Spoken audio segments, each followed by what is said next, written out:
Should have unmuted my camera before that. That probably would have been helpful. What is up, guys? Welcome back to Movie Battleground on a bit of a different night. Normally, we don't upload Battlegrounds on Monday, but as I said in the announcement post that went up earlier today, it is my birthday, and so instead of you guys collectively getting me a present, which I will still appreciate after the post date, but instead, I am bringing you guys a present with two new exciting Movie Battleground matches featuring some great players from round one. This is the first match of two tonight, so be sure to stick around and check out the second match that will go up later. That will be two absolute hotheads in the form of Grant Greggory taking on Henry Sanchez. But tonight up first, we have two competitors that played their absolute heart out in their first match, but it just wasn't quite to be. We have Jonathan Peck, who returns after suffering a very narrow defeat to Chad Webb in what was a 4-round battle. And we have rookie Shaun Hunter returning after playing into the blind round, the first one we ever put into production. And if you go back and watch that match, you can tell it was the first one we ever put into production. But Shaun played a very close match and unfortunately lost to the very experienced and at the moment undefeated Grant. I realize I just said undefeated, and there's, in fact, a chance he may have lost to Henry, which means I'll probably have to edit this out. But fuck it. Maybe it stays in. I don't know. But let's go ahead and move on and bring in our competitors. And I can already see, based on how the competitors are lined up when they jumped in, he is already smiling in the back. He is ready to go with a record of 0-1. He calls himself the porcelain plate because Kevin said it so. He is Mr. Shaun Hunter. How's it going, sir? Hello, I'm happy to be here, happy to get this started. I hope Grant goes undefeated so I could have a rematch with him at some point because I would love to give him a knock on his record. Wouldn't everybody? I feel like everyone that comes up against him just wants to be the guy to say, "I beat your ass, man." That's all it is. Nothing personal, just that.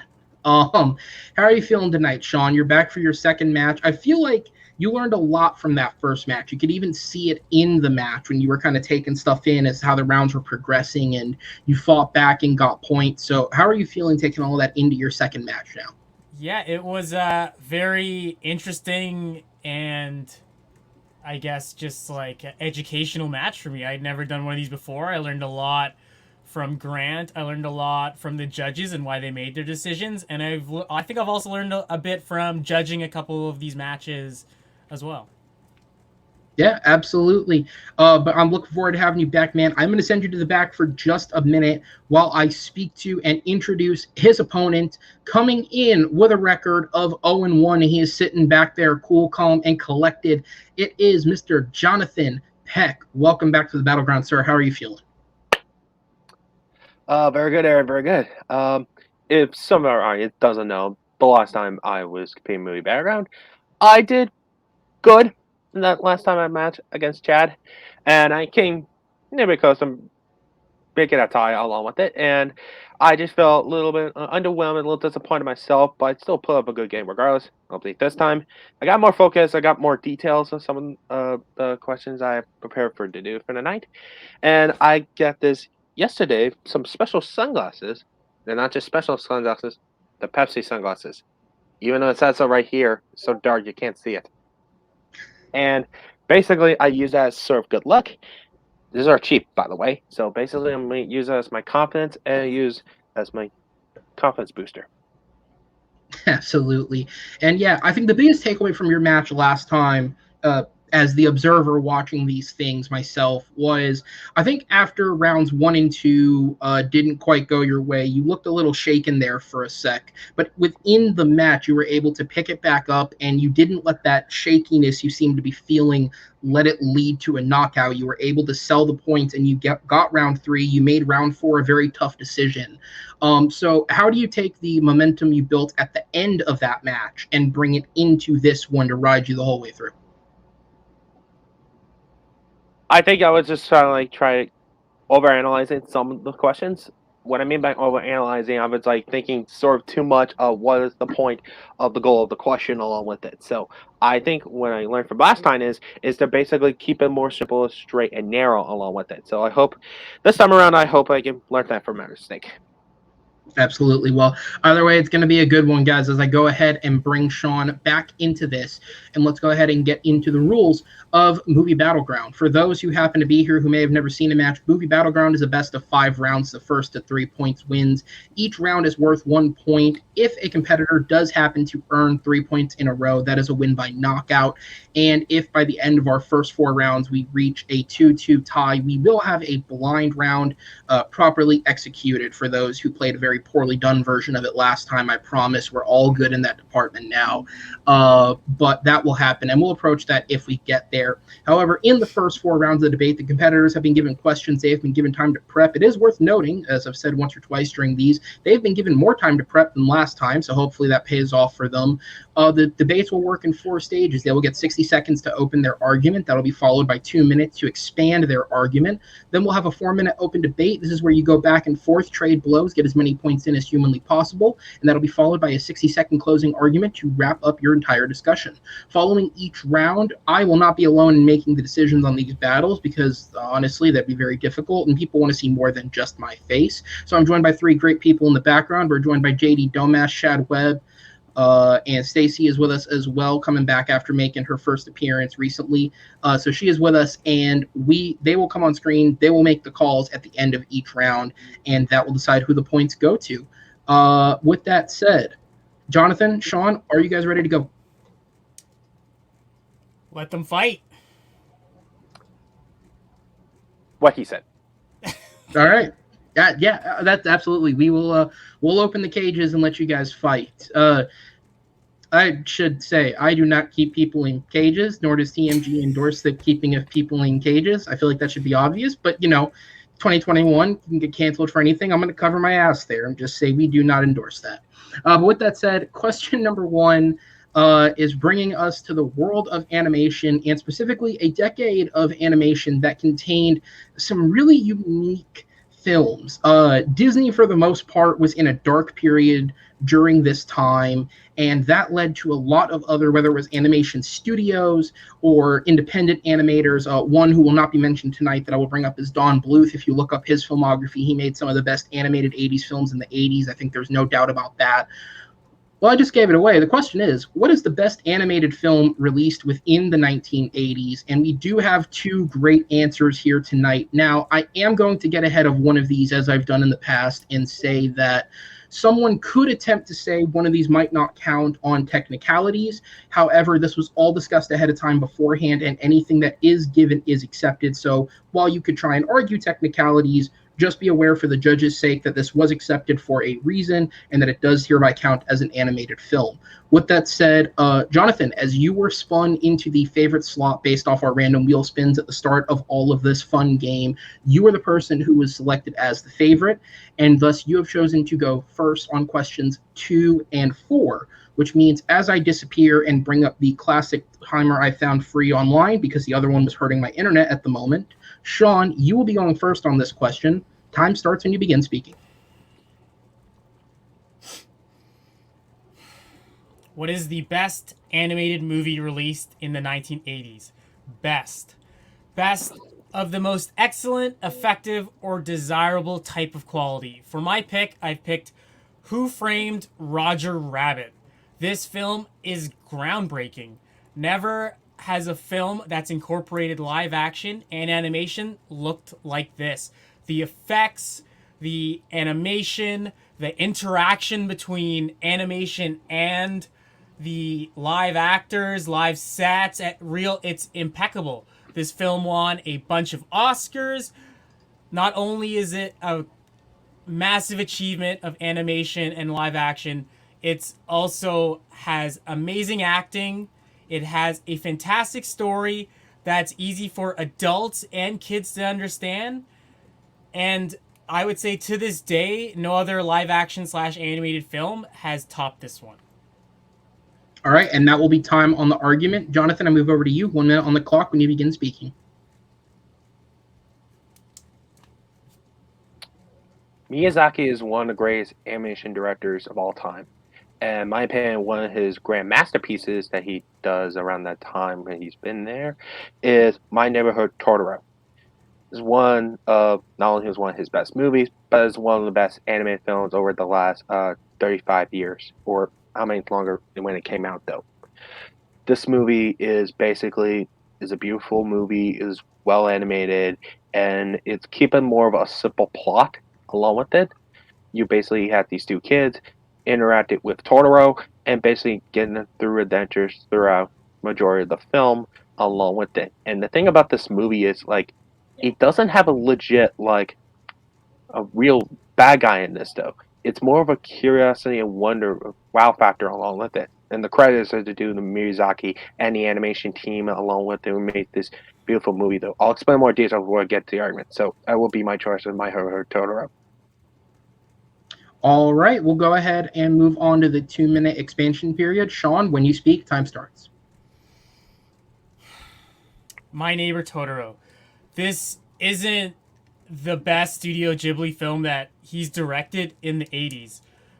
I think Castle in the Sky, Nazca of the Valley of the Wind, and also Kiki's Delivery Service blow this film out of the water, and for me personally, are much more enjoyable films with animation that is as good and superior, and the stories have actual conflicts in them that make them entertaining, unlike My Neighbor Totoro, which is a very meditational type of flick. It's two girls find Totoro, who's a spirit. What do they do exactly? They're just hanging out with him. They're doing kind of nothing. Nothing is compelling in this film. And then, spoiler alert, at the end, we visit their sick mother who supposedly has tuberculosis. This is not a fun, enjoyable film. I personally found this film very boring, and I don't think, as I said before, this isn't even their best film out of the 80s. For me, this film, it was just hard, especially if you watch the dub version. It's not as good as the subs, and even if you're a kid watching the subs, it's going to be hard for you to look at the animation and appreciate it. As I said, the structure of the film, it doesn't follow a 3-act structure like Who Framed Roger Rabbit, who has characters that evolve, that grow, that start off somewhere and end up somewhere that the audience loves. To see Eddie Valiant and Roger Rabbit both change over the course of this film, to see the evil played by Christopher Lloyd, just the evilness of his character, just how good of a villain that is. There's no villain in My Neighbor Totoro. It's not a good film. And that will be time. Jonathan, 2 minutes for you when you speak. Okay. First off, let's just get us with the free act structure though. There's certain movies right here that don't need free act structures, and even some they don't though. They usually are great movies along with it. We're not talking about most fun animated films, we're talking about the best animated films. And regardless you think of the best Studio Ghibli film, it's very subjective though, aren't there? And you mentioned something like basically follow to change the character of Roger though. Roger's never really changed his character majority of the movie. He's basically sort of the same character we see in the beginning at the end of the film, regardless though. And you keep forgetting like the main villain of the movie is Judge Doom along with it. So that's a little bit striking against it. And also I think and the facts is mainly on the real world though. But it wants to go and reverse the other way around though. It's there, but it's not enough. And basically, when people think of Roger Rabbit, you don't think about the majority of the plot of the structure all that much, though. I mean, you don't know how it's like framed Roger Rabbit, but framed for one reason. So I think that's a little bit right here. What My Neighbor Totoro, though, is you mentioned it's sort of boring and more quiet moments, but I think that's the beauty of it of the movie, though. Like it brings a little more calming moments. It brings a little zenness and a little bit more quiet there, which some kids are very much understand why you don't have a sort of like an action scene or basing some boo boo bam bam stuff. I think it's just more like more compelling and teach lessons to kids and the audience. So I think that's the reason My Neighbor Totoro really does though.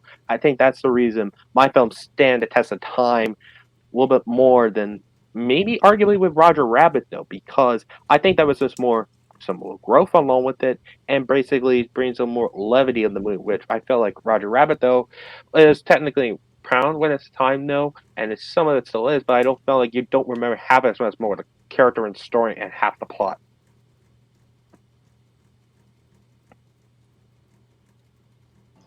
Sorry about that. That was on me for bringing it up late, guys. We're going to go ahead and move on to the 4 minutes of open debate. The time will start when the first person speaks.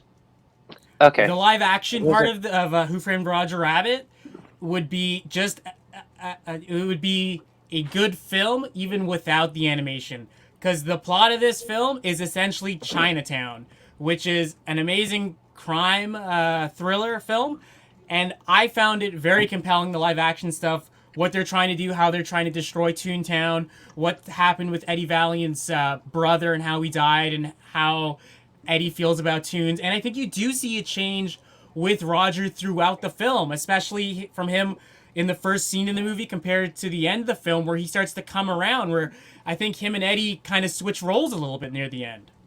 Okay, first off, about Joe Dude's plan, though. He just basically wanted to get it for a road, though. It's just basically a highway freeway, though. When I could see this plot before, though.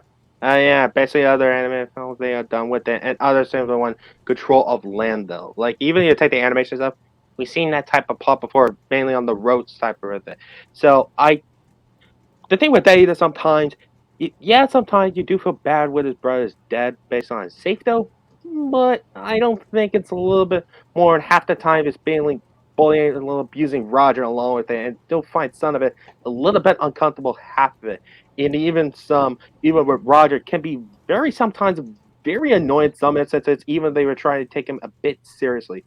When My Name is Toro, though, it brings a little bit more levity into it. I felt like Roger Rabbit tried to have levity in some of the majority of the film. It doesn't get 100% there along with it. With my movie, though, it brings like more the kids' imagination throughout the majority of what they're experiencing, though. Throughout the majority of the film, though, even through at the end. And I think my movie is just really stand out more around that time period than I think if I have kids someday and will experience this beautiful 2D animation when they did, This though, I film will show does them not what it is. stand out more in that time period. Like I said, the animation looks just like Kiki's Delivery Service, just like Castle in the Sky, just like Nausicaa of the Valley of the Wind.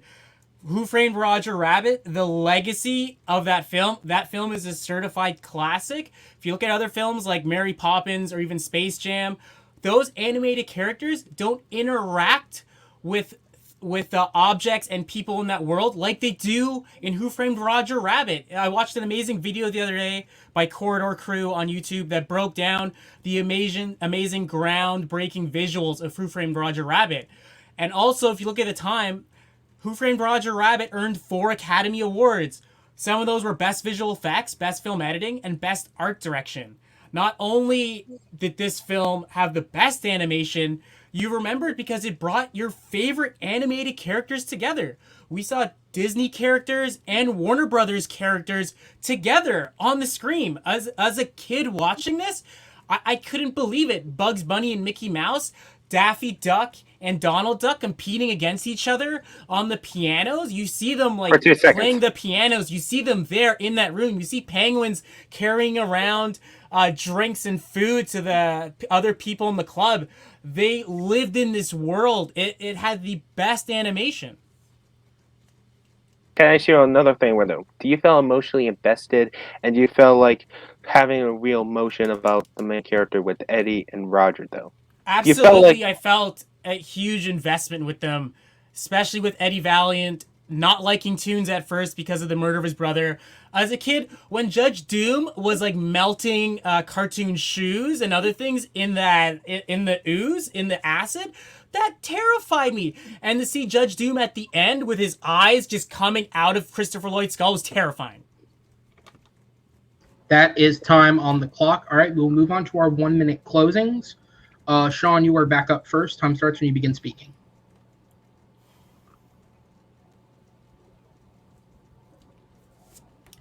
Who Framed Roger Rabbit is the best animated film, not even in the 80s, might even be of all time.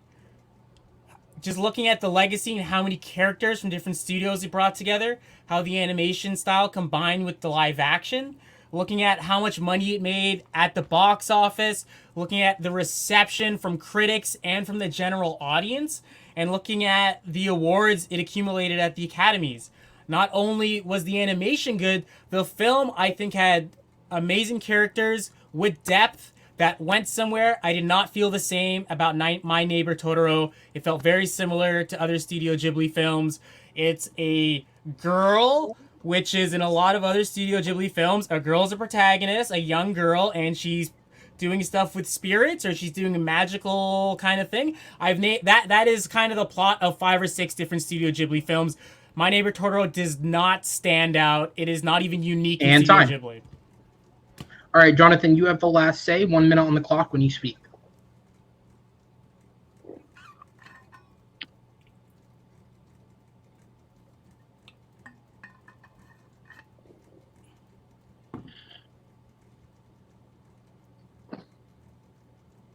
It doesn't matter if you have a plot or not. You know, the only one thing is, can I be care and be more invested? And with My Neighbor Totoro, it does. It does bring like I mentioned earlier, levity into it. It brings like a weird beauty of animation. It brings like wholesomeness together. What I'm trying to do with My Neighbor Totoro. I felt like this movie will stand out there even more years later. If animators didn't want to try to become like animators, I think you should look this movie as more of an example of the beauty, character stuff, and bringing more relaxation. And even sometimes, like I said, it doesn't have to be a huge action scene. It doesn't have to be sort of like huge villain and conflict. It doesn't be more a simple story, more relaxed characters, and a little bit more love in it. Even if you feel a little depressed, I think you should watch this movie to maybe more feel good about yourself at the end of the day. All right, and that is going to be time on the round. A great battle, guys. I'm going to go ahead and drop you guys to the back as we'll go ahead and bring in our 3 judges for the night. Welcome on screen, guys. Thank you so much for being here. So I'm going to run through some quick fact checks while you guys make up final decisions if you have to. So first, it was stated earlier, a little bit of confusion about how long the films had come out. Well, thankfully, I didn't have to do much math. Both these films were released in 1988, so it was actually incredible. Out of all the years in that decade, we picked 1 year. So both of these films are currently 33 years old. In terms of the bringing up of Hayao Miyazaki and like ratings and successes of films, obviously Rotten Tomatoes is not the end-all be-all, but it is the easiest thing to use. According to it, one of the things Shaun said is factual. Kiki's Delivery Service by Hayao Miyazaki and Studio Ghibli does have a higher Rotten Tomatoes score than My Neighbor Totoro. So does Castle in the Sky. Those are the only 2 films from the 80s that have a higher score than his in the 80s. I believe it was corrected later in the match, but the character who is the villain of Who Framed Roger Rabbit is Judge Doom, played by Christopher Lloyd. Who Framed Roger Rabbit did win 3 Academy Awards in competition: Best Sound Editing, Best Visual Effects, and Best Editing. It was also nominated for Best Art Direction, Best Cinematography, and Best Sound. It also won a Special Achievement Academy Award for Animation Direction and Creation of Cartoon Characters, which is something the Oscars traditionally did. My Neighbor Totoro was not nominated for any Academy Awards. However, prior to 2001, when the category for Best Animated Film was created, the Oscars did not often involve animated films in the Academy Awards. Up until that point, from what I could find, only 3 had ever won a Special Achievement in Academy Award for Snow White and 7 Dwarfs, Who Framed Roger Rabbit, and Toy Story in 1995. I also know that the actor, I forget his name offhand, but the actor who played Uncle Remus in the Should Be Forgotten Song of the South won an Academy Award for his performance in the film, which is probably the least racist thing about it. The performance, not the writing of his character. Let's define lines here, okay? That movie's really fucked up. And then besides that, Beauty and the Beast was nominated for Best Picture in 1991. So the Academy basically just didn't care about animation prior to like the 2000s. And even then, let's be real, that Academy Award is a cop-out, so they don't have to consider nominating them for Best Picture anyways. But with that said, also, fun fact that I found while doing research, despite the fact that Hayao Miyazaki is technically the most known director from Studio Ghibli, he actually isn't according to statistics, the best director. Believe it or not, another director at the studio, Isao Takahata, I hope I didn't butcher that too bad, is the only director to have achieved a score of 100% like rating on Rotten Tomatoes, and he did it 3 different times, with Grave of the Fireflies, Only Yesterday, and The Tale of Princess Kaguya. Hayao Miyazaki does not have a single film that has a 100% like rating. Also, just in case any animation fans are watching this and you didn't know, Hayao Miyazaki apparently is actually coming out of retirement again and will have another film releasing in 2023. So there you go. With all that said, I'm going to go ahead and go to JD first. Based off our arguments, as concise as you can hit it for me, who won it for you and what sold you? It was close for me. I wish there were more specifics overall in the round, so maybe just think about that going forward. That being said, where it really the person who won it for me, it was the open debate, and it was Shaun. I think Jonathan let Shaun have too much control in that round, so he really hit home, like the relationship between Eddie and Roger, and also how Judge Doom is terrifying. I think all of that and how close the other rounds were really kind of put Shaun ahead for me. All right, so we have a first vote for Shaun. Chad, I go to you in the same manner, as concise as you can hit it for me. Who gets your point and what sold you? Yep, I also went Shaun. The reason I did is because other than just hearing that it was a nice Zen movie that doesn't need a plot, I didn't really hear too much about My Neighbor Totoro, and also he didn't really counter the point saying that it's not any different from the other Ghibli movies. Whereas Shaun really hit it for me, even in the first round where he was like, it's groundbreaking, live action and animation looks great together, and it won Oscars, massive achievement. Amazing acting, fantastic story, great for adults and kids. Nothing has done it better. And I also got like a really good like sense of what this movie is from actually both of them. And I just feel like, maybe it's the better movie from Shaun.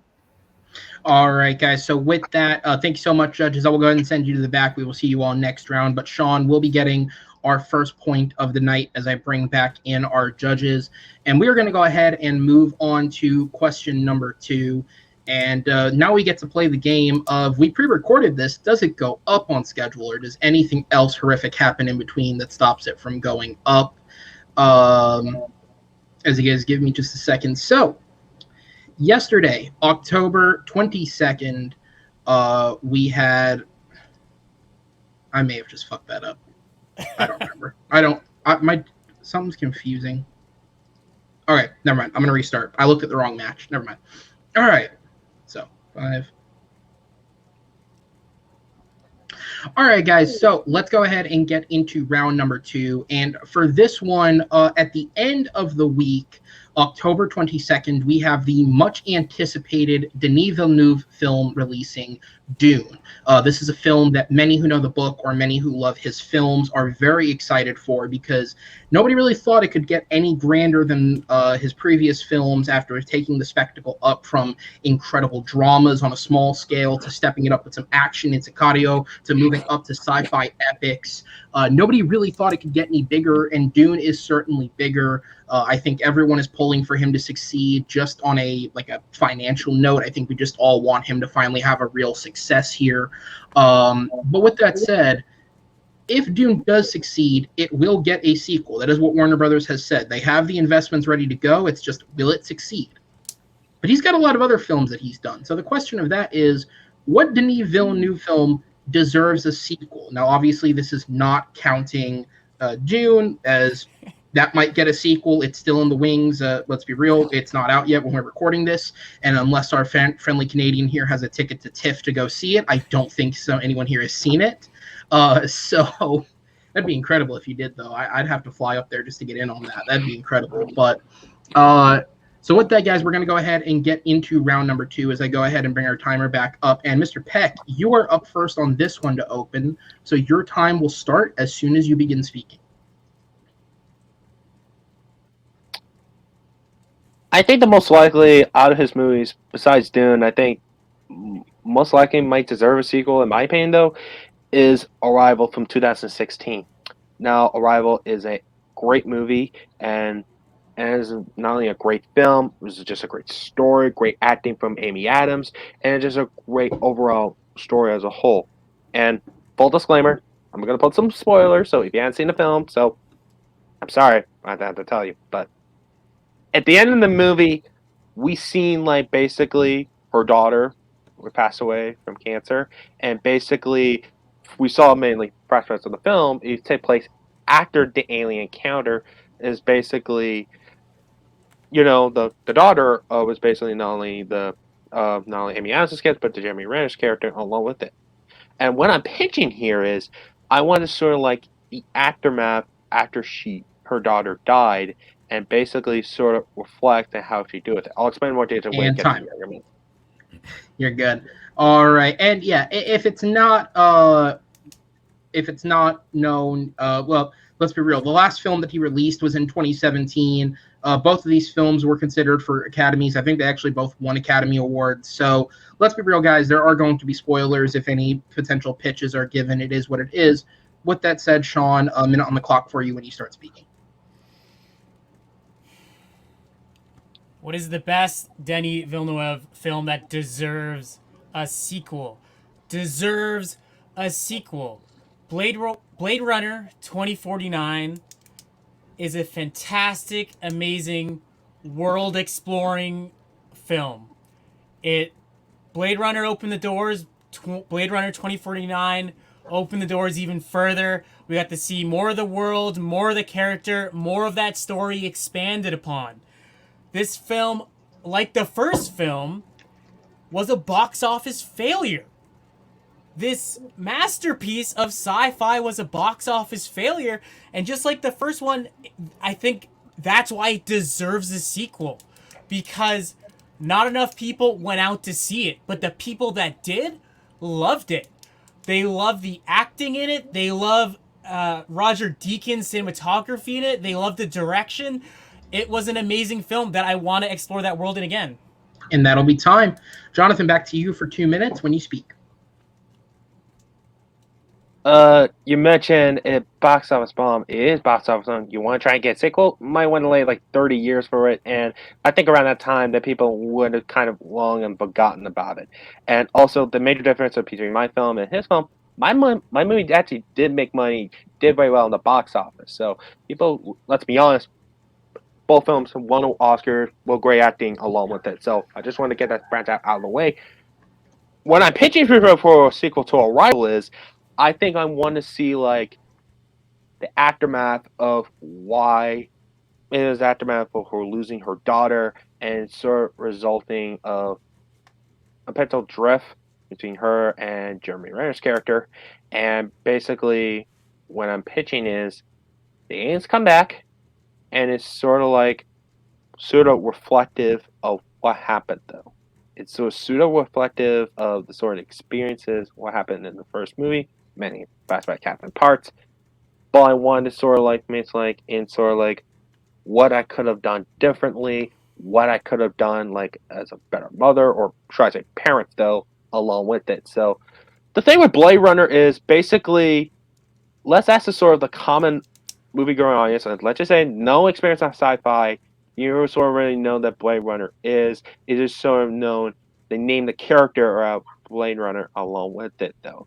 And basically, my major qualm with Blade Runner 2049, though, it doesn't have sort of resonate basically emotional weight and depth that more than Arrival is, though. So I think like you have sort of like more of a shallow story along with it if you were trying to build a sequel, though, which let's be honest, he didn't do that with the box office. Mine did though, and I think it's more kind of with mine with Arrival, so it's more grandioser and more in depth character arc in the future, and it needs to come.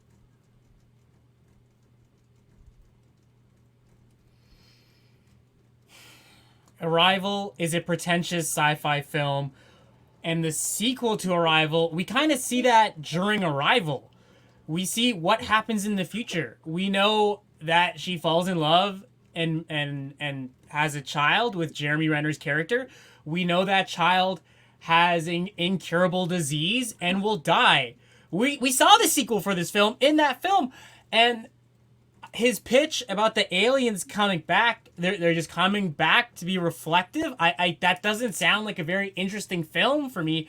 I wasn't that emotionally attached to these characters, and I don't think I want to see Amy Adams deal with this stuff, because I feel like she kind of did have those feelings and kind of deal with her daughter dying in the first film, but she came to terms with it and kind of chose that she would still go through all this again.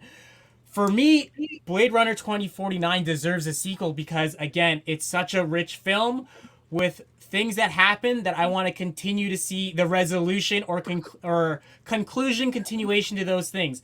I want to know if Kay is still alive. I want to know what happens to Deckard and his daughter. Is his daughter is half replicant, half human, or full replicant? Like, what is going on there? I want to know what happens in this society with the replicant freedom movement. These are all things I want to see explore, even if we don't go back to Harrison Ford or Ryan Gosling's characters. There's other stuff in this world that I want to see. I want answers to some of the questions, like why Jared Leto's character, why he wanted to figure out reproduction for replicants to expand like interstellar colonization. Like, it's such a big world to go back to.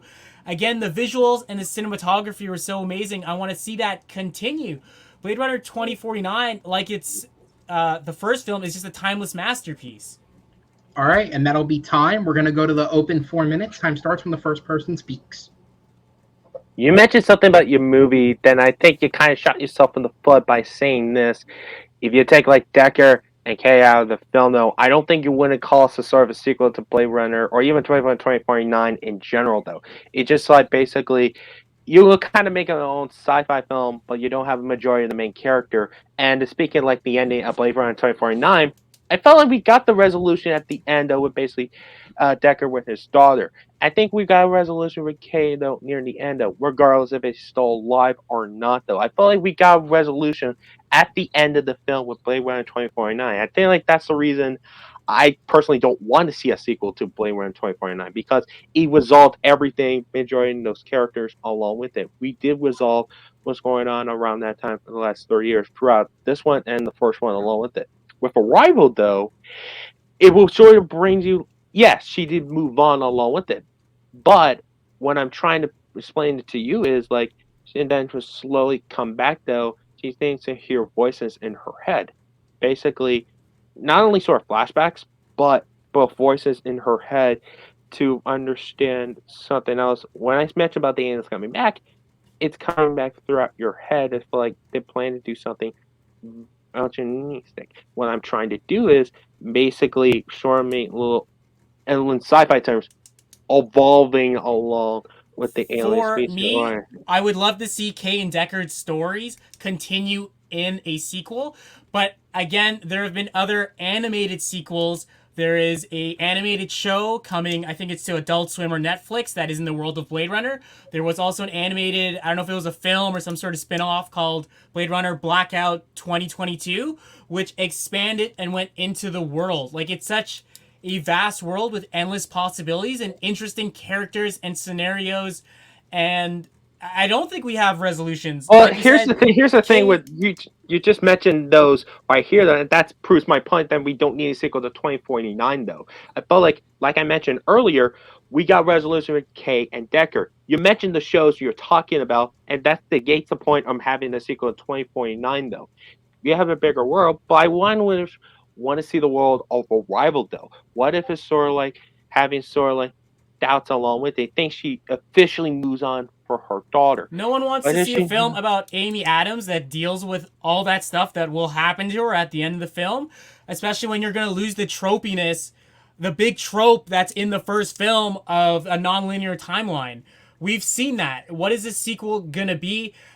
You're making up what your sequel will be, whereas with the sequel to Blade Runner 2049, I've listed things that we want to see outcomes to, like Deckard and his daughter, the replicant freedom movement. Like, what happens to all those replicants? I want to know. I want to see in this world. And it's just, visually, it's a much more pleasing film than Arrival. Regardless, if you sort of like better visually for filmmaking, it's very subjective. But also, the thing I'm trying to point out is, you mentioned the shows they're gonna point out on air. We saw the expanded world. We had seen the shows took place before 2049. They're prequels to this film, so it's not like we saw sequels after this film. Like I said, though, there are more content on the way go. With me, with Arrival, it doesn't. It doesn't have sort of like have a more feel. Well, let me recount that. It doesn't have a more of a feeling right here and more linger some questions along with it, which I'm very intrigued if they were going to have a sequel to Arrival. I think more will likely sit down better than 2049 ever With could, Arrival, we already saw the conclusion to what she will end up having to deal with in the future, which is the death of her daughter. And time. All right, guys, we're going to move on to the 1 minute closings. Jonathan, you're up first. Time starts when you speak. Again, you mentioned the spin-off shows, and that kind of proves my point that we don't need a sequel to 2049. The ending itself writes itself, where we saw basically, like I mentioned again, Decker winning night with her daughter, the fate of Kay as a whole. I don't think we just don't need a sequel. We kind of know the solution. Even you're trying to make a sequel, it'll be sort of like forgotten. It might take a very, very long time. When mine actually did well at the box office, even with a lower budget along with it than Blade Runner. And I think that was just more lingering questions along with answers, regardless if her solution is clear or not, though. It always has more solution to other situations and not only with signals along with it. Even as we saw in the movie, I think that was a more unique idea, a unique presence along the world, or any more out there regardless of with her grief, though. That's the reason mine might deserve a sequel along with it than Blade Runners. And that'll be time. Shaun, you get the final say. 1 minute on the clock for you. Deserves a sequel. Just because your film was a box office success doesn't mean it deserves a sequel. Hobbs and Shaw doesn't deserve a sequel because it made bank. I don't want to see a film about Amy Adams dealing with her grief. Who wants to see a sci-fi film like that? Which seems like it'll be very similar to the first one because she's dealing with grief and trying to figure out that stuff in the first film. Like I said, Blade Runner 2049, there's so many unanswered questions and things that people actually want to see. And out of our two films, the film that I think will actually get a sequel in the future, 10, 20, 30 years later, is probably Blade Runner 2049. It's probably going to happen one day because there's stuff we want to see wrapped up. Just like the first one deserved a sequel, the sequel deserves a sequel. It has way more interesting characters, and I want to see their conclusion. All right, and that is going to be time. All right, guys, another great round between the two of you guys. I'm going to go ahead and drop both of you to the back for now, and we'll go ahead and bring in our judges. All right, and once again, I have just a couple of brief fact checks or fun things to run down quickly while we discuss this. So up first, in terms of Academy success, Arrival was nominated for 8 Academy Awards the year that it was released. It won 1 in Best Sound Editing, though it was nominated for major awards, including Picture, Director, and Adapted Screenplay, though it did not win any of those. Blade Runner was nominated for 5 awards during the year of its release. All of them were technical awards: cinematography, production design, sound editing, sound mixing, and visual effects. It won 2, cinematography and visual effects. Blade Runner, as was said by Shaun, Blade Runner did have 3 prequels that were made in companion to Blade Runner 2049. The point of this was to have stories set in between that would make some of the connections into the film. The first 2, 2036 Nexus Dawn and 2048 Nowhere to Run, were directed by Ridley Scott's son, Luke Scott, and were short films. And then there was the anime Blade Runner Blackout 2022, all of which are set between Blade Runner 2049 and the original Blade Runner, which was set in 2019. When it comes to the source material, which was an interesting hole I went down, both of these were very loose adaptations of previous source material. Arrival was an adaptation of a short story or a novella called Story of Your Life, of which no sequel has been written. The original Blade Runner book, which is called Do Androids Dream of Electric Sheep, which was written by Philip K. Dick, actually does have 3 sequels. One of Dick's personal friends, K.W. Jeter, wrote 3 books to follow it up: Blade Runner 2, The Edge of Human, Blade Runner 3, Replicant Night, and Blade Runner 4, Eye and Talon. And the books were meant to attempt to bridge some of the differences between the film film and the original book and be like a pseudo sequel to both. However, none of these were used as inspiration for the story of Blade Runner 2049. And for what it's worth, when it comes to actually speaking about a sequel for either of these films, Denis Villeneuve, nor Eric Heisserer, the writer, nor anyone involved with Arrival has ever spoken about a sequel publicly. With Blade Runner 2049, Hampton Farcher and Ridley Scott, who wrote the film, said that they had an idea for a story, something they came up with a long time ago, that if they ever got the chance to make, they would. And Denis Villeneuve himself separately said that he would be interested in coming back, telling a story in the same universe, but with a different set of characters, kind of going to another area of this world. But with that said, none of that really matters. It's all about what our people brought up. So I will go to Chad first, as concise as we can hit it. Who won it for you, and what was the main thing that sold you? Yeah, I think they both went in circles quite a bit, both saying that their respective movies are look really great and come to satisfying conclusions. But I think Shaun really hit Peck, saying that no one really wants to see Amy Adams deal with her grief. We already saw that. Whereas in Blade Runner 2049, there's like a huge world that we can still explore, and even the animated stuff that he brought up shows that there's more stories that you can tell, not just those stories. So, all right. So the first vote does go to Shaun. Stacy, I will go to you next. You're either intensely staring at notes or you're reading a book. Either way, I'm going to get your opinion. So, oh, there it is. Wow. All right. I'm going to get your opinion. Who does your vote go to? And you are muted. There you go. It goes to Shaun as well. Jonathan got real hung up on his pitch more than showing why Arrival deserved a sequel. And I think Shaun really hit him, and he couldn't really say anything back to the fact that the sequel was in the movie Arrival in the first place. So for that reason, it goes to Shaun. All right. Well, judges, thank you so much. I'm going to go ahead and send you all to the back as we move on to round number 3. And upcoming this Christmas, Marvel is delivering us a Christmas present. And no, I don't mean the quite literal Christmas present by the looks of it in the form of Hawkeye, which looks like it's almost trying to be MCU's Die Hard. I mean the film that comes out around Christmas in the form of Spider-Man No Way Home, which will either be the best Christmas nerdgasm present a nerd could have, or it'll be the biggest lump of coal you've ever received. One way or the other, there's going to be big mass opinions about this film. And because of that, and the assumptive nature that at this point anybody who's ever done fuck all in a Spider-Man could show up again, I thought we'd ask the question, what is the best performance by an actor or actress in any Spider-Man film? Now, despite my setup, it should be said, just to clear that air out, this is not about pitching why they should come back. If that happened to be a part of your argument, I'm not going to deflect it, nor should the judges. But that's not what the focus was on. That was just the setup for it.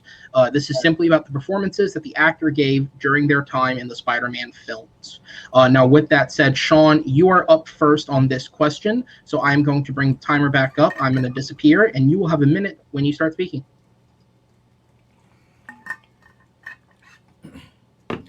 What is the best performance by an actor/actress in any Spider-Man film?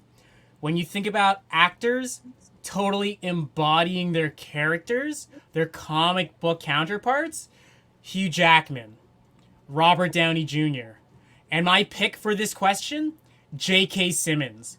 Totally embodied and is J. Jonah Jameson. The way he looks, his mannerisms, the speech pattern, the emotional range he hits in his performance. I can't see anyone else, and I don't think anyone can see anyone else ever being this character.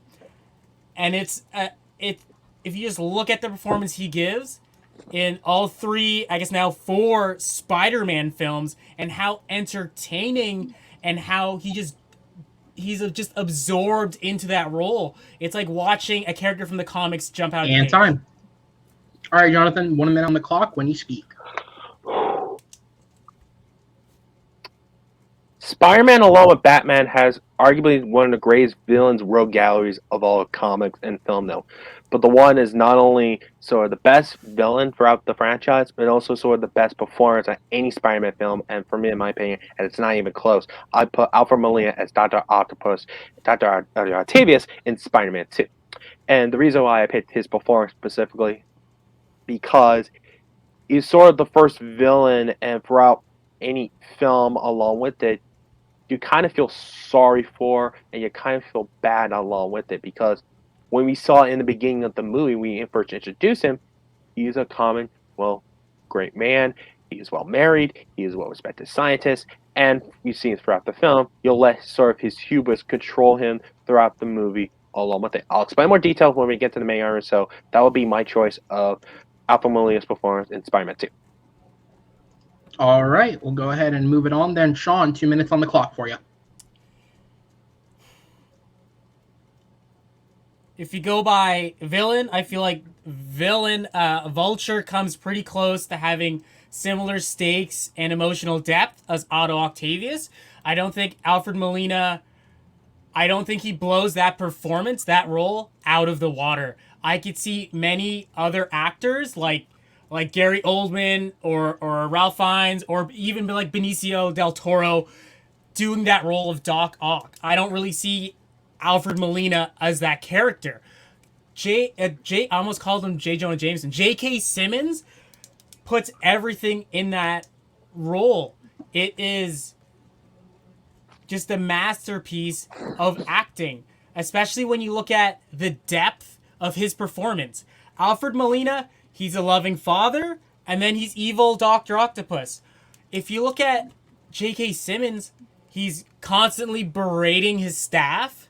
He's being super comedic. Almost everything J.K. Simmons says in that film is hilariously funny. He's being angry at Peter. He's always trying to pay Peter less. He's always angry and upset about Spider-Man.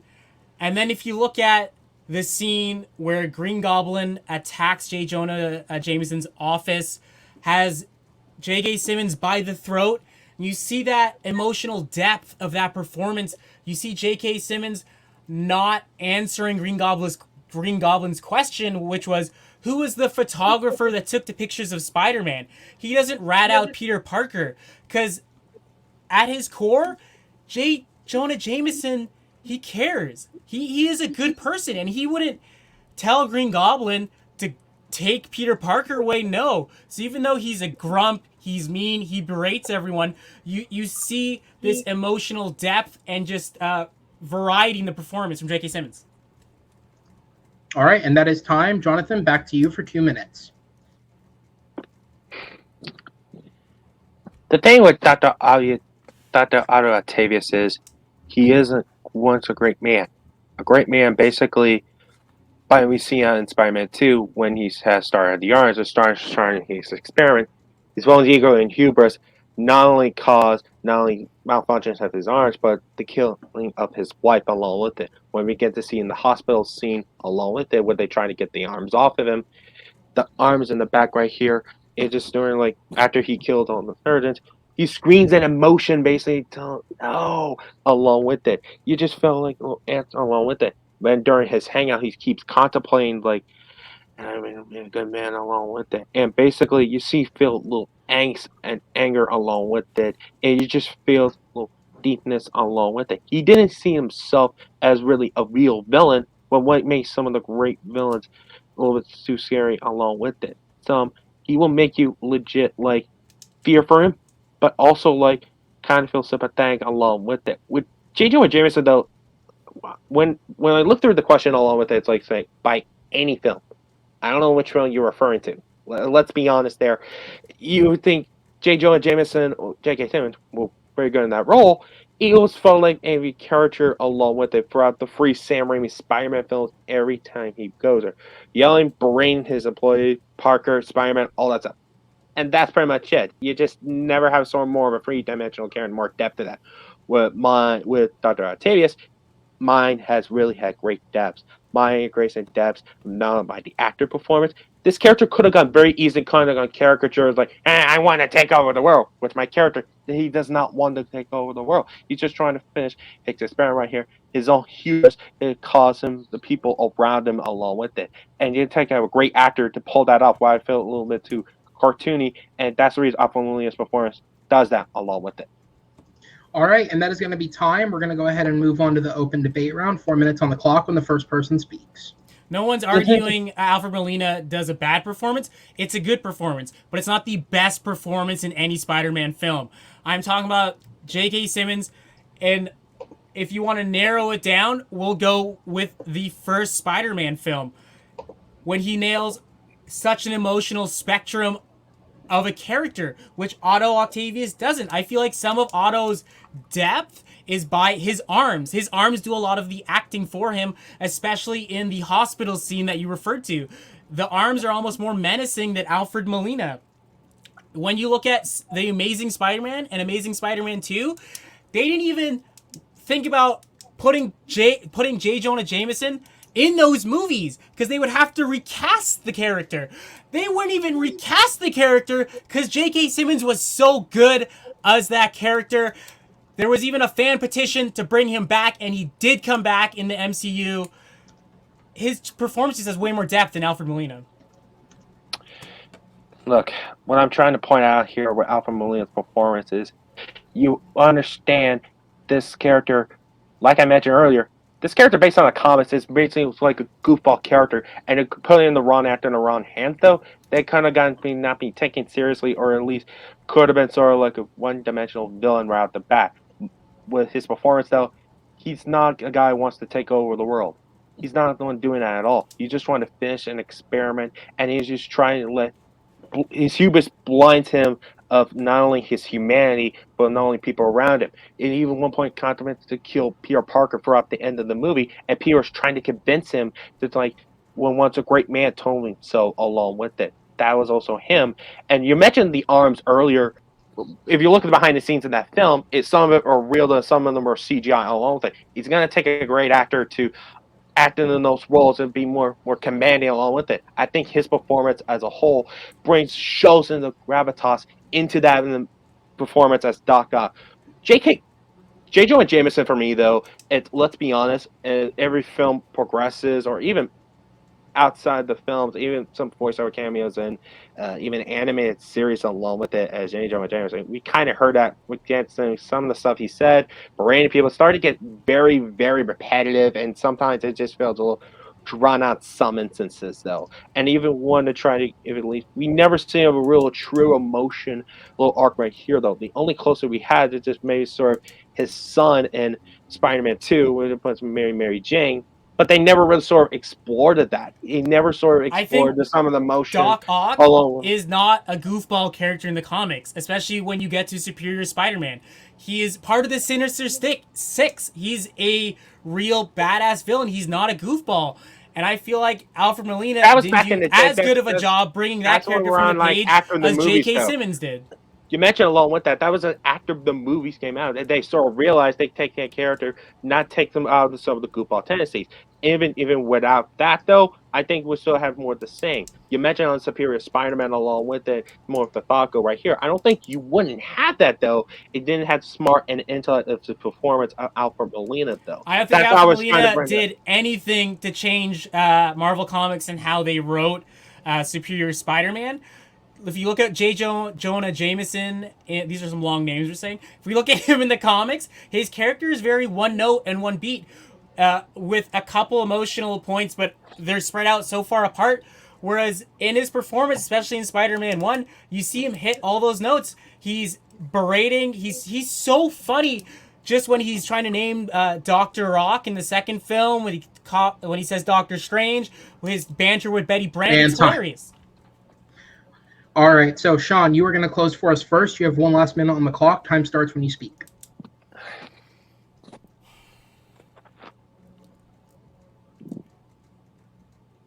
When we're talking about Doc Ock, Alfred Molina isn't even the only actor to play Doc Ock.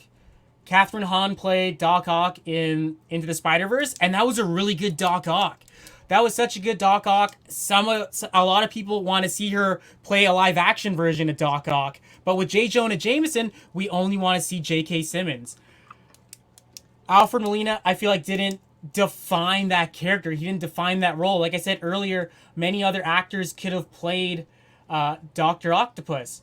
But with J.K. Simmons, you get such a range of emotion that goes into his performance in each film. Spider-Man 1, 2, and 3. You see him, as I said, being so mean to his employees, berating them, but then also so heartfelt when he's trying to save Peter from not getting captured by the Green Goblin. It's a much wider variety and better performance than Alfred Molina. And time. All right, Jonathan, you have the last say on the round. Time starts when you begin speaking.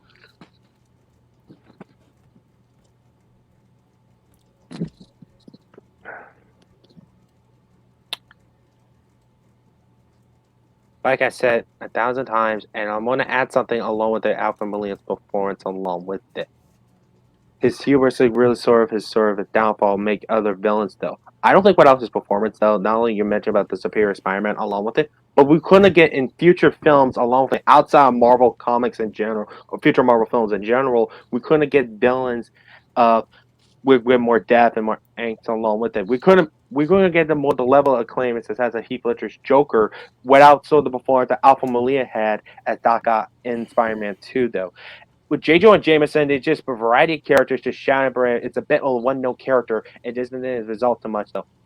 Pretty much I took a one-note villain throughout the comics of Spider-Man's comic book roots and basically make like more of a complex character along with it. It sort of becomes the hero at the end, and we realize he messed up. His hubris. In the end of the day, he's the hero. It's going to take a great actor to pull it up. I think Alfred Molina just does it perfectly.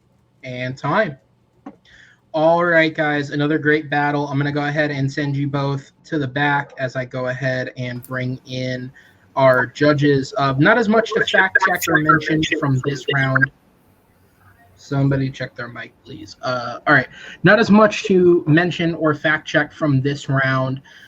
So in terms of the characters playing it, yes, at the moment, in terms of live action, J. Jonah Jameson, or J.K. Simmons, excuse me, is the only person to play J. Jonah Jameson. That's a lot of J's in one name. He played him in all 3 Sam Raimi films, and obviously he did return for a cameo in Far From Home, and he is currently a part of the cast list for Spider-Man No Way Home, so it is assumed that he will be in the film. Otto Octavius was played by, obviously, Alfred Molina in Spider-Man 2. He is also returning for No Way Home. And yes, as was said, Catherine Hahn played a female version of the character in the 2018 film Spider-Man Into the Spider-Verse. But some interesting stuff I found while doing research.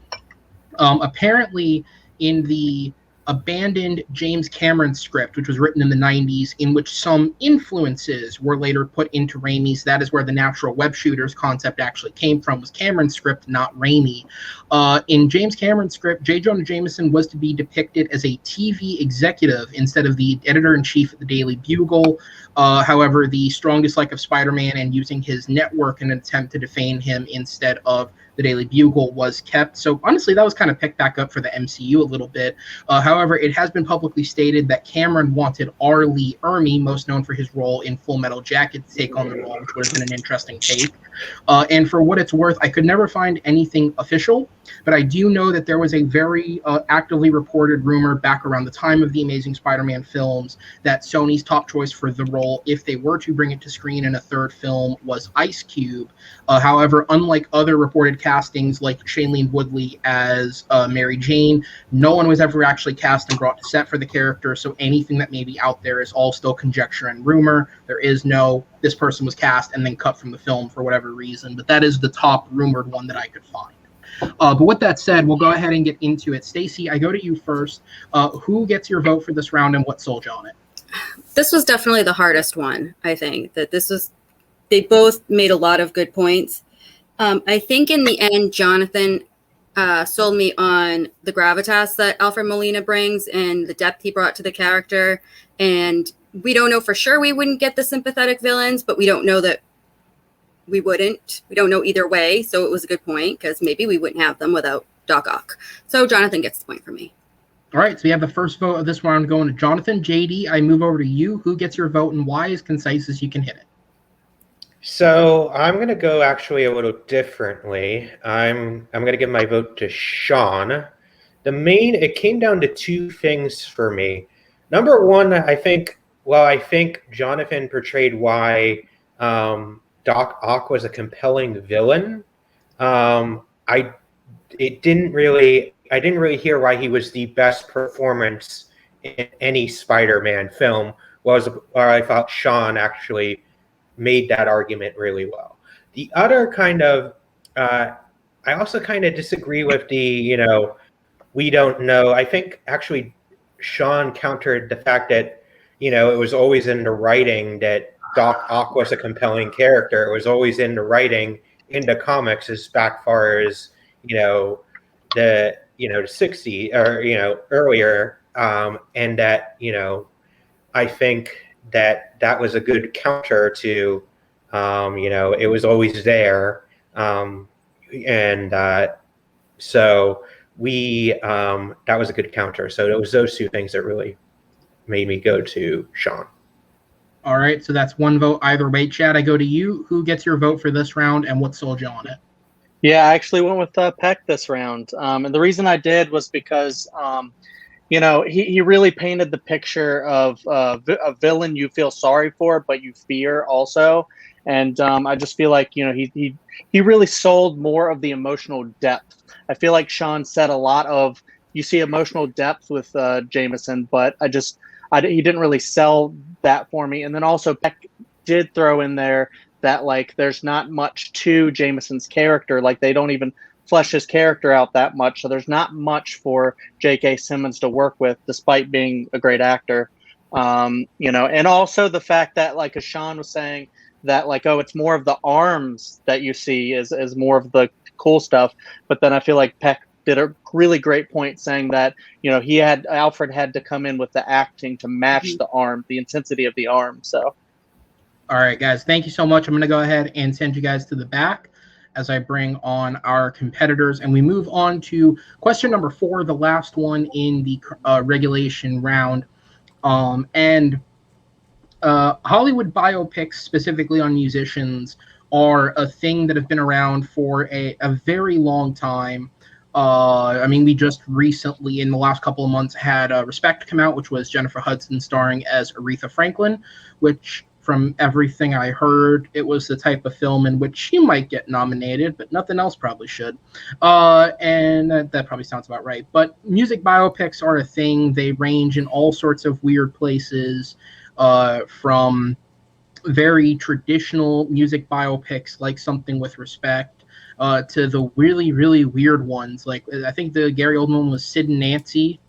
That's what it's called, right? About, I forget the guy's name from the band. Gary Oldman when he was really, really young. Yes, it's a great film. But with that said, there's still tons of people who have never had one. And so my question to you guys is, what singer or band who hasn't had a biopic most deserves a biopic?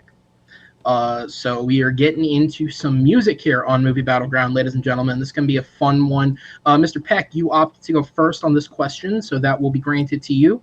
And you will have a minute on the clock. The time starts when you speak. The thing with music biopics, it could go like pretty much both ways. It depends how you use it. It depends on maybe use of the persons involved, or just admit their faults, or just maybe wishy-washy all the way through. My choice of a type of band I want to use, and I felt like it's been more demanded the last couple of years, and most of the common audiences knows about, it's Fleetwood Mac. And the reason I picked Fleetwood Mac because it's been well documented about their history. It's been well documented about the band members involved, the past relationships they've been through with each other, as a matter of fact, along with it. And I'll explain more detail when we get to the argument. So my choice would have been to Fleetwood Mac.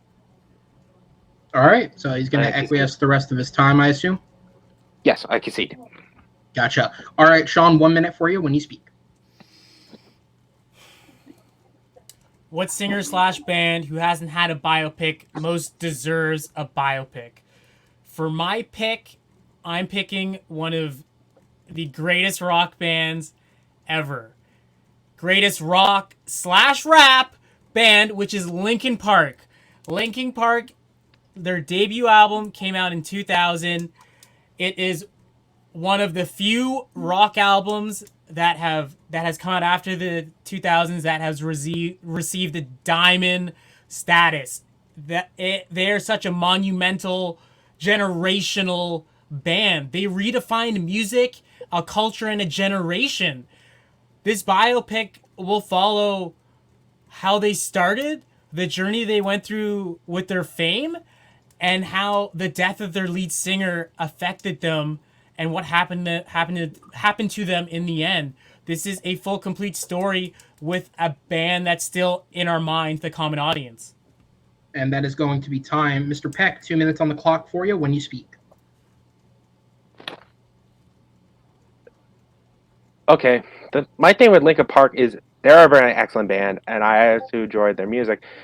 My little one flaw with that is like the more interesting member is Chesney Buckingham, and I think you should make the movie just with this on Chester though, not necessarily the whole band though. So, besides them, what type of story out of them do you think is more compelling to make a movie about? If you're gonna make just a movie about Chester though, it would be cool, but then with the whole band along with it, it might be not a good sell. But for me with Fleetwood Mac though, it brings like all the depths and all the songs along with it. And I'm speaking of the songs, majority of the songs that they wrote is sort of based on their their relationships with each other.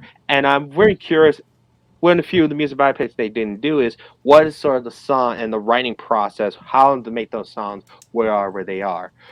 How the sort of the thought process while creating albums like The Rumor, Tusk, Tango, and other albums, what they going to do with it. What is sort of their relationship between like Stevie Nicks and Lizzie Buckingham then while making those songs, and how they support in the same route to each other after they've broken up along with it. So that's the point of the music biopic. Is more fascinating than anything else along with it. And I hope this movie might get made because most of the common audience know what Fleetwood Mac is. Most of them know their songs. Most of them know about their artists. The thing with Linkin Park though, yeah, they're a well-known band, and like I mentioned, I do like that band, and I love their lead singer. But the more the compelling story is their singer. I don't think the other members of the rest of the band, Linkin Park, are more compelling, more interesting along with it, along their lead singer. And you take the lead singer out.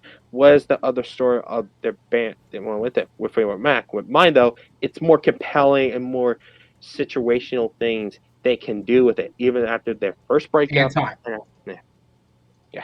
Sorry, I was a little second late on that. Shaun, I'll give you just a couple extra seconds because that was late triggered by me. All right, 2 minutes on the clock. The time will start when you begin speaking. Writing process? I don't want to see a feature-length film, which is a biopic, about a band's writing process. Put that in a documentary. I want to see the whole story. Let's talk about hardships. Chester wasn't the only one who had hardships in the band. He did later in his career, but the whole band had massive hardships at the start of their career.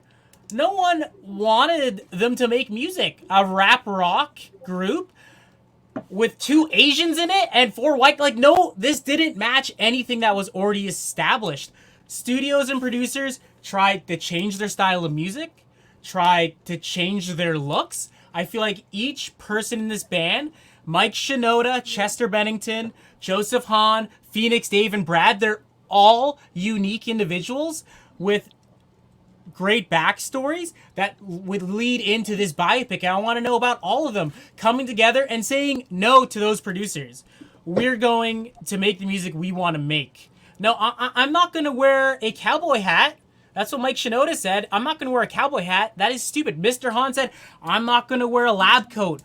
Mr. Executive, why would I wear a friggin' lab coat? They put out their album. It sold over 10 million copies.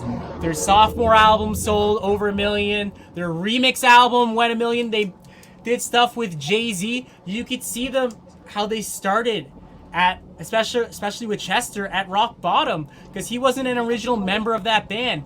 You could see where they started, how they rose to fame, and then when Chester's longtime friend, Chris Cornell, committed suicide, that really affected Chester, and then he committed suicide. It is a biopic about coming together as a family, and then that family having to deal with loss of their lead singer and their brother, because all of these guys are brothers, and that's what I want to see. A nice, concise film that covers everything, and not just about how they're... And that is time. All right, guys, we're going to go ahead and move on to the open debate. Time will start when the first person speaks. Okay. Look, I like Linkin Park. I like Chester. but I feel like it might be sort of like don't feel like it was sort of right to just do the whole band though, like I mentioned earlier. I think if you make the movie just about him, I think more compelling. The rest of the whole band, I don't think it's much more not a little bit more, not more structural enough to make a movie, a 2.5 hour movie about with Fleetwood Mac. Though it has sort of like more length and more hardship than they ever had with Linkin Park. Like I the mentioned earlier, mentioned about the songwriting process though. Based on their well-acclaimed album and everybody loves about the rumors, they nearly destroyed the band when trying to get that album. It's not because of some of the songs are based on their sort of breakups and their hardships. It just really almost destroyed the band together, and we couldn't get into the future music along with it. When I mentioned about the sort of the songwriting process, oh, it's boring, it's like documentaries. That's what rarely music biopics try to do. It didn't have sort of a real thinking chip to success to try and do one of the films though. That's why when my pitch was trying to do, it brings like a more level mindset and why do you have the songwriters have what they are? Why are If they you sort of the way they were? No one wants to see a film about Fleetwood Mac who only had one really good album. Linkin Park had many good albums and many hit songs for their 20-year career and still going career. If you talked about people not caring about the other members have backstories and they're actually interesting, unlike other biopics like Bohemian Rhapsody, where other than the frontman and Brian May, the other two guys are nobody. And in that film, you don't really see them doing anything. And I feel like the same thing's going to happen to a Fleetwood Mac film. You only know kind of the two people who are upfront about it, like you said. And people know about Fleetwood. People know about Christian McVie. And that kind of death and how it affects a band is just much more compelling as a film, as a biopic, than a Fleetwood Mac film. People already know about Fleetwood Wood. People know about Christian McVie, John McVie, Stevie Nicks, and Lizzie Buckingham. Even after they briefly split off, they do know what they are, though. They do know about the members of the band, though. And the thing about Linkin Park is, it might be a little bit weird to say this, but I don't want to see that sort of like dark depiction along with it because it might be sort of a little bit downer, and I don't think we're sort of ready for it. I don't think we're sort of ready yet to basically explore that yet, though. It's part of it. It's sex, drugs, and rock and roll. That's the thing. That's the thing that wasn't even explored in Bohemian Rhapsody. That's the thing we want to see. We want to see the real stuff that happened to these artists.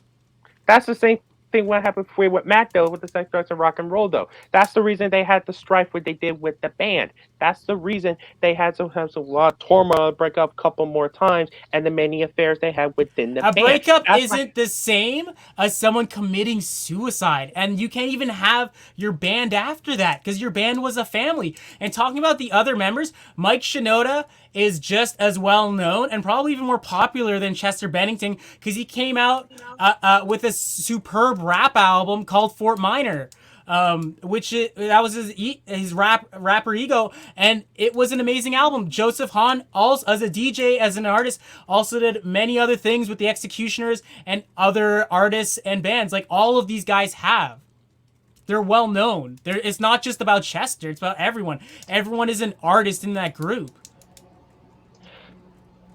Especially if you look at Mike Shinoda, who's essentially the glue in that film. It's a film about Mike as well because he kept all of them together through the good times and the bad times. All right, we're going to move on to our 1-minute closings. Jonathan, you're up first. Time starts and you begin speaking.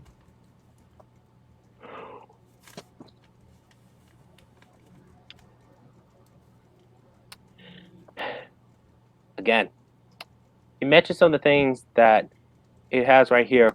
Mine had to sort of the same thing along with it, the sex, drugs, and rock and roll with Fleetwood Mac. Mine has basically sort of the hardships along with it, not only the strained relationships, not only the process of how the band is going to sort of be stabilized and be not approved of becoming a real cancer along with it. So I think that's the reason people are more interested of Fleetwood Mac as a band. And if you want to make a movie out of it, I think this might be potential and might get the movie made. Which Linkin Park, like I said it again, I like Linkin Park. I love them. I love the band members, but I feel like most of the audience, besides Chester, doesn't know majority of it. We don't know majority of the other members. They try to name the other parts of Linkin Park. I bet some of them don't even know who they are. People know what Fleetwood Mac is. People know the members what they are. I think that's the most likely who deserves a biopic. I think will be Fleetwood Mac. All right, and that will be time on Jonathan's argument. Shaun, you get the final word. 1 minute on the clock for you.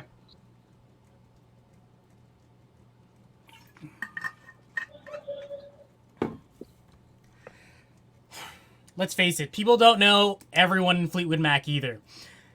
If you look at Linkin Park, they're much more current and much more in the eyes of the public. What happened to them was much more upfront, especially in this day and age where news hits the internet so quickly. If you look at, you said the public are more interested in Fleetwood Mac. I don't think so. I think, as I said, Linkin Park changed music. They're a generational artist group band.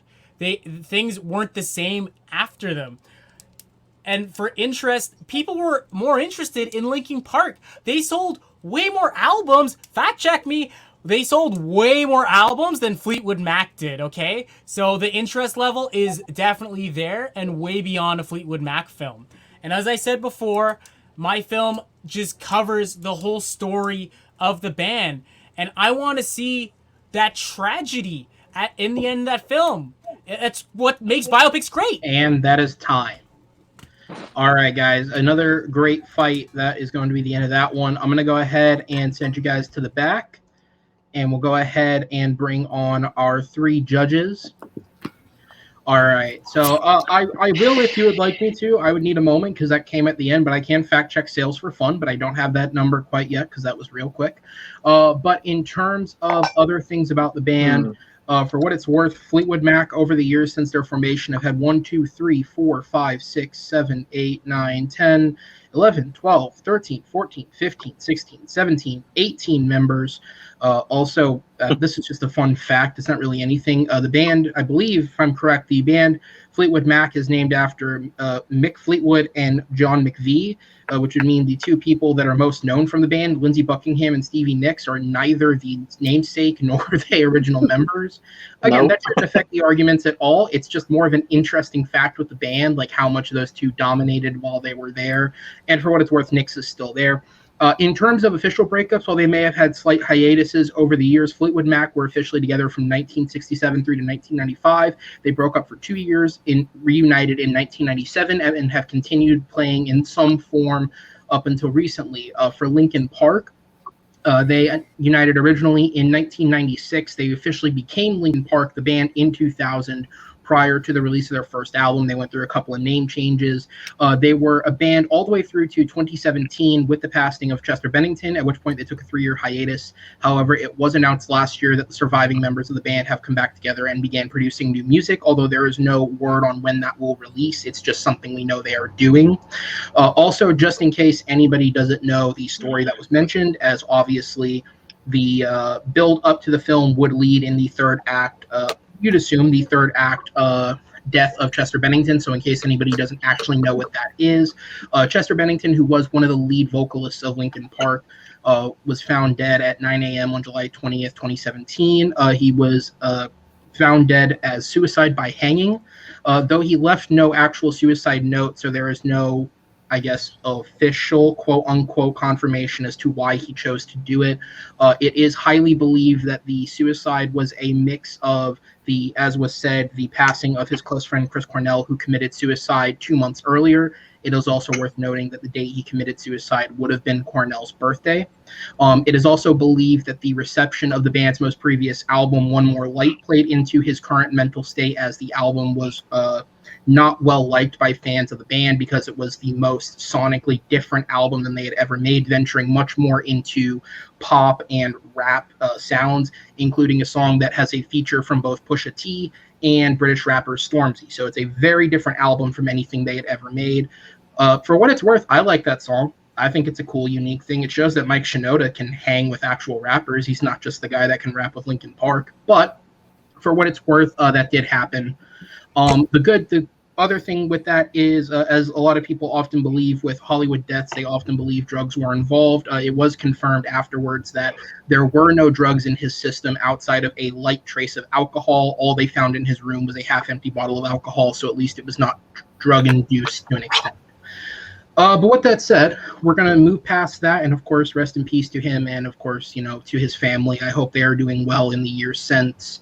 But we will go ahead and move on. And I will go to JD. Who does your vote go to and what sold you? It's funny that they were actually talking about on the way to dinner today. They were actually a local radio host was talking about the death of Chester. So that's the first I actually learned of it. So I honestly had I know these bands. I had no idea about these backgrounds. So I'm going purely on the arguments. And they were both really compelling. Actually, this was the hardest one for me by far. It really came down for me to the counters again. And I think it really came down to Peck was mentioning that that he felt that the band Linkin Park was not a compelling enough, band to center around a whole movie around. And I think Shaun countered that very, very well, talking about how you have, these disagreements with records execs and, all these things that they wanted them to do. And they were like, no, we're not going to do it, and we want to do we want to do our own, our own unique sound. Again, disagreeing with all those things. I think that was a really compelling argument against that. Number two, I think that the other. I am going to edit this out, but I have to cut in, guys. I need you guys to be quicker and conciser. All right, the whole point is one main point. So it's fine. Is your point going to Shaun? Yeah, it's going to Shaun. Okay, can just say that on its own so I can edit it. I do apologize. I don't mean to be a dick about it. It's just I can't have each of these segments taking up like 3 to 4 minutes of the video. I apologize. No problem. It's fine. All right. So JD's point is going to go to Shaun. Chad, I will move on to you. As concise as you can hit it for me. What are your thoughts and where is it going? Yeah, this one was hard. I agree with JD there because they both kind of like laid out a really good foundation of like what you could do with these stories. These are both two great bands, and but I feel like Peck really did a great job hitting the Linkin Park with saying that it's kind of too soon for the Chester story with the suicide, and it's going to make a really dark movie. Whereas there's a lot of interesting stuff you can poke at with come up with the like recording of the great album Rumors. That basically with all the writing process of it and stuff, and the affairs while they were writing, and I thought that was a really great pitch. All right, so the second vote does go to Jonathan, which means Stacy, we go to you. As concise as you can hit it. Who does your point go to, and what was the main thing that sold you? Goes to Shaun because he did a better job convincing me that that's the movie I want to see. All right, judges, thank you so much for your being with us tonight. We always appreciate whoever is here to judge. So I am going to send you to the back because. All right, 128. All right, just while I get everything ready, I am going to bring you guys all back on screen. At this point, judges, I appreciate you guys so much for being here. If any of you have to skip out for time, because depending on where you're located, it may be nearly 11 o'clock. I do understand. You guys, I will obviously give you a second thanks, but you guys do not need to be here for any more recording. But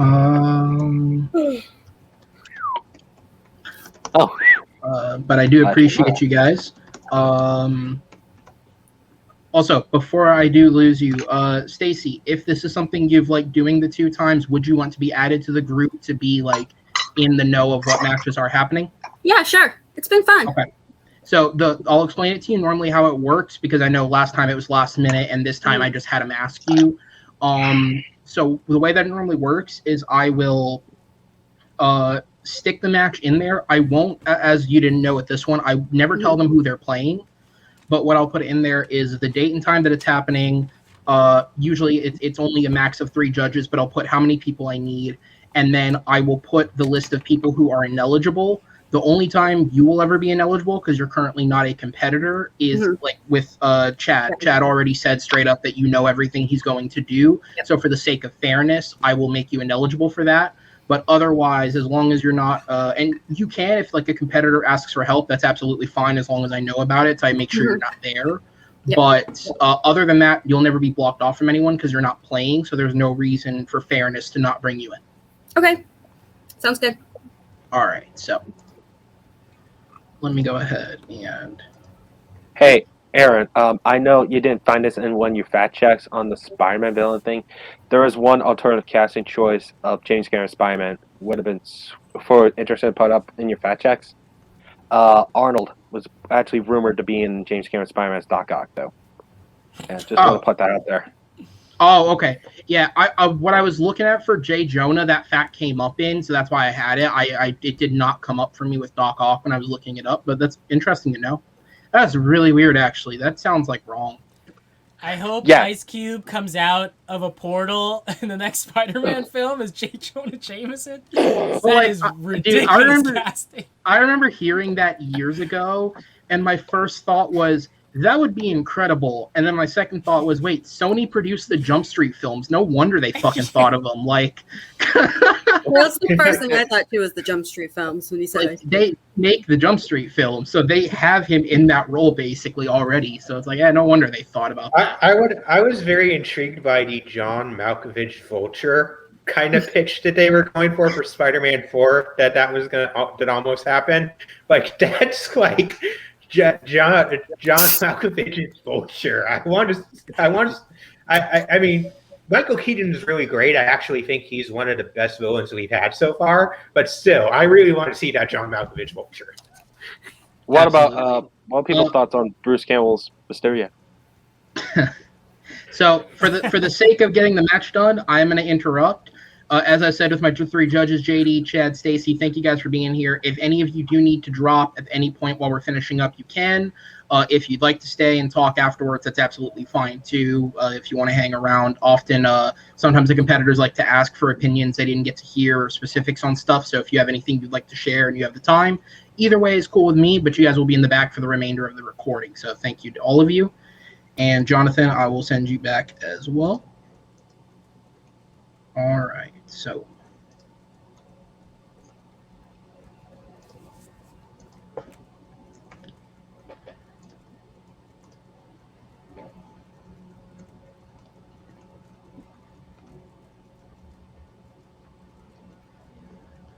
All right, so. Your winner tonight with a score of 3-1. Shaun, the porcelain plate hunter, coming out with the first victory, coming out with the 1-1 record now. Shaun, how are you feeling after that, man? That was tough. I feel emotionally drained. Jonathan was a great opponent. We had like really good back and forth. It was a good match. I feel really happy about this win, and I'm also happy I didn't have to bullshit about any of my answers. They were all very true to how I feel about them. So. Absolutely, bullshit is just an active part of the game, but if you don't have to, it does tend to make things easier. So yeah, man, obviously I know how badly you wanted to get that win the first time, but Grant was just a very, very tough opponent in a very tough game. But now you've got that first win. You're on to the next round of the tournament, and you will be taking on the winner of either Frank Newberry or Shannon Briggs. Obviously, Frank played the first ever return match at Movie Battleground in a well, he wouldn't call it close, but a loss to Caleb Hansen, and Shannon Briggs in a loss to Amaru Moses, which was also taken to the blind round. A very close game that one was. What do you know about either of these guys, if anything, and do you happen to have a preference, or is it just what may come? I know nothing at all of either of them. Whoever I get, I'll be happy with. I just look forward to another fun match. All right, absolutely, man. Well, I'm glad you were here. I'm glad you're able to get that win. Obviously, because of the editing match, like you guys can't see it, but that initial blast of excitement was very genuine. And I look forward to having you back next time, man. We will see you then. And I just want to just thank all the judges for being here, taking the time out to judge this match, and thanks for all your insights. I've definitely learned a bit more from how I need to present my arguments and not circle back and things like that. So thank you so much, judges. And I think the perfect final note to end on is I'm so glad somebody else remembers Fort Minor, because Remember the Name's a great song and nobody knows it. Fort Minor, The Rising Tide, fantastic rap album. Just glad somebody else knows that. Shaun, I will see you next time, man. All right, we will bring in his unfortunate competitor, Mr. Jonathan Peck, who unfortunately does go to the 0-2 record. But, sir, I do want to commend you. I will say that shakiness I mentioned in your last match, despite the pattern of this match going very similar, that shakiness wasn't there. From the get-go, you were much more in it. You were much more assertive about your points. And I think this was a much more competitive match, despite the score ending the same. Aside from the fact that it sucks losing, let's not beat around that bush. How are you feeling after this? Very good, though. I have one confession I have to make about these glasses, though. They're not Pepsi sunglasses. It's Pepsi syrup glasses, by the way. I just want to make that huge confession. It's been nagging me all match.